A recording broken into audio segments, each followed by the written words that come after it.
And less than 2 weeks after a heat wave baked the East Coast for the 4th of July, another long stretch of extreme temperatures taking hold once again. While this heat wave is not expected to reach the intensity as the first one, it will still bring intense temperatures from Washington, D.C. into Boston. This heat is also helping to fuel some strong storms for parts of the region. So you look at daily record highs that are set to fall through Friday. It encompasses parts of the Ohio Valley stretching through southern New England and down through the mid-Atlantic. So dozens of daily record highs still have the potential to fall, but likely the peak of it for some of us is going to come today. That's the reason you see us under extreme heat warnings, especially for the tri-state area, but then also heat advisories that span a little bit wider of a picture through the Ohio Valley down through the mid-Atlantic. Here's a closer look at the heat risks for us today. So where you see the red shading indicates major heat risk. This is where you're going to be more susceptible to heat illnesses if you aren't taking proper precautions.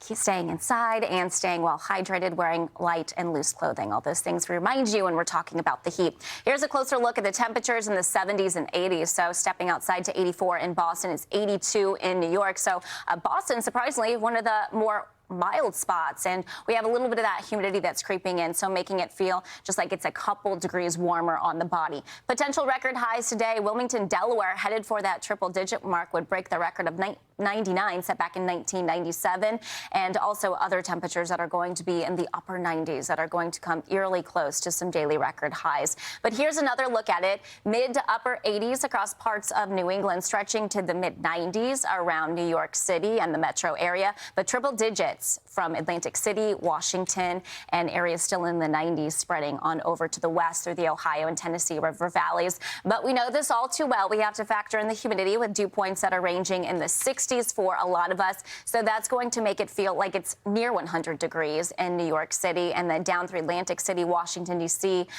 This is yet again the same thing that we were dealing with for America's 250, where those heat indices are going to come awfully close to feeling like it's near 110 degrees. But Marissa, it's not just the heat. We know that heat, the humidity, is also going to help to fuel some storms as a cold front's going to drop into the region. So storms later on today could produce damaging wind gusts and even some large hailstones across the tri-state area. Yeah, I think an isolated threat, one to monitor, as we do have folks that are going to be outside. I am curious, though, because it is such an isolated threat. I think more of the focus will be on everybody feeling the heat, and then how that incoming wildfire smoke could influence not just how high we get in temperatures, but also what happens in terms of storm development. Exactly, because with the smoke, that could obviously limit how high we can get. And it looks like it suppressed a lot of the activity that was initially forecast yesterday across far northern New England in terms of the tornadic potential and those severe thunderstorms. So that is a good point that you bring up. And then tomorrow, temperatures are still going to be hot, but I don't think as to the extent as that we have today, but still 90 stretching up and down the I-95 corridor, near 90 Boston, New York City, and then upper 90s Atlantic City, down all the way to Raleigh. So a lot of the bubble of warm air going to be suppressed farther down to the south, but then we continue this through Friday, and then you can see that bubble of hot air staying to the south. Good news is that relief for the Northeast does come by the time we conclude the weekend, and it looks like next week isn't so bad. These hot days can be very difficult to manage, especially if you're supposed to be outside for work.